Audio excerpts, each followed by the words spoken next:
So, una, isandam na itong mga ingredients, the tapioca starch, milk, muscovado sugar, and the dark sugar. So, next is, magpakulo tayo ng 2 baso ng tubig. And pagkatapos na makulo ito is lagyan ng kanang 1 teaspoon ng sugar, then i-mix well para maging sticky.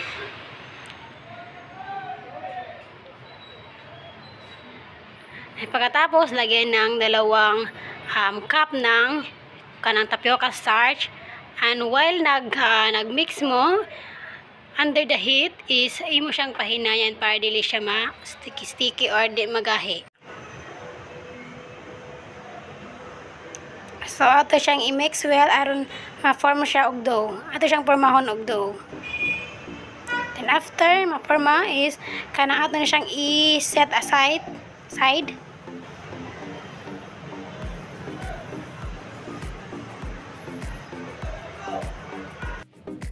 So after the resting time is ato siyang i-knead para ang iyang mixture is ma-mix aron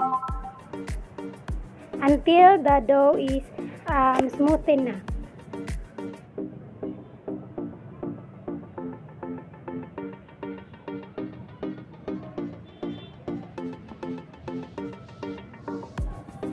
So after na natong na smoothen na is ato siyang i-cut.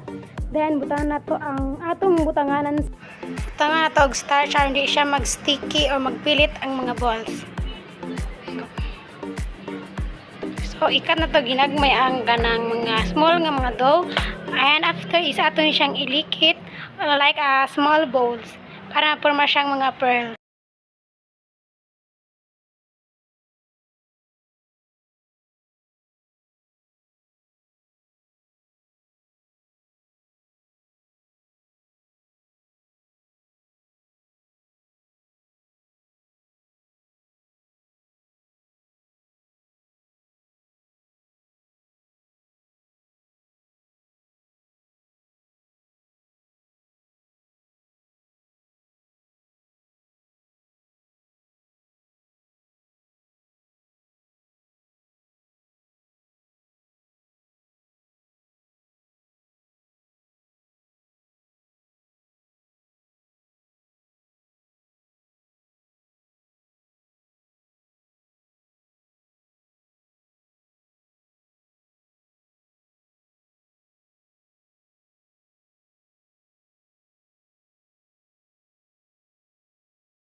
So after nato makagama og mga pearls or balls, so mag-init tag tubig para diya nato ilunod ang mga balls or ato i-boil ang balls para mas sticky siya. So nabukal na ang tubig, no? So atong ibutang ang mga balls nga atong gigama. So cook the balls within 45 to 1 hour. Then after cooking, after ma-boiled na siya is ato siyang i-rinse 15 minutes para magawas ang iyang pagka-sticky. Then atong pagngon ang iyang heat. And after na to magawas na ang ka-sticky adto sa pearl, is ato siyang salaon ang mga balls, atong incorporate ang balls ug ang iyang mga liquid.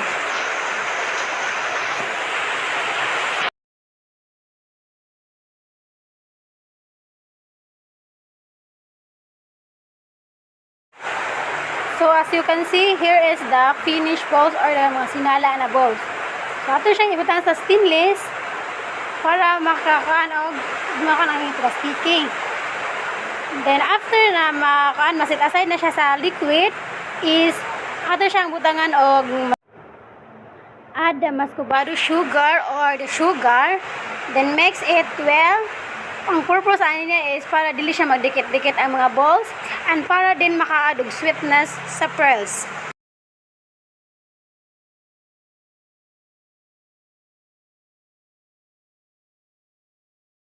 So finish ta sa paghimo sa pearls. So maghimo na sa tag syrup for additional sweetness sa atong melting atong gigama. So ato siyang pabukalan ang sugar sa isa ka kawa. Then, wait until the sugar melt or maging syrup.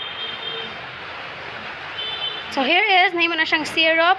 So, after na maging syrup is muna siya atong gamiton para additional sweetness or para design sa atong melting ang gama.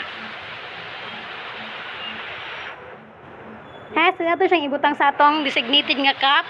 So, ato dapat na siyang hininayin kay it's more hot and hindi siya available para sa mga plastics. Here, so manatag butang sa syrup and naka-prepare na atong balls.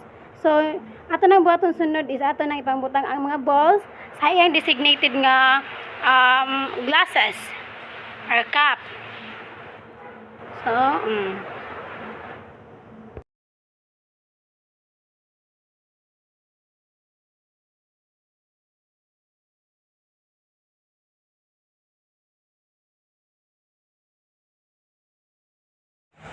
So, after nato mabutangan og pearls, ato siyang butangan og ice or ices sa ikaman butang sa pearls para di siya ma-sticky o maka-add siya kanang freshness sa tea.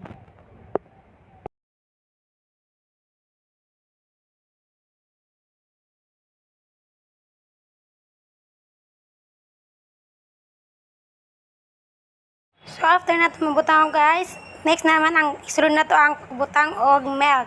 So make sure nga ang pagbutang sa milk is dili siya puno og sakto ra siya nga dili muawas sa glasses or sa cup.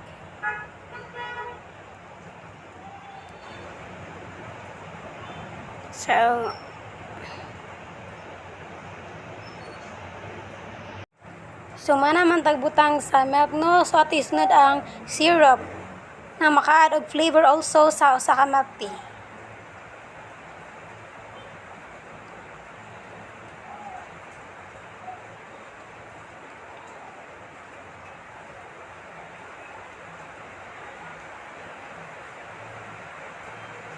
After is ato siyang i-mix para ang mga flavor is ma-taste good o masagol-sagol. After natong ma-mix is pwede natong i-serve or pwede na nato siyang takpan sa iyang designated nga takpo. Og para ang iyang freshness is napabilin gyapon sa iyang sulod. Ang iyang sweetness also is napa or matis pa nato.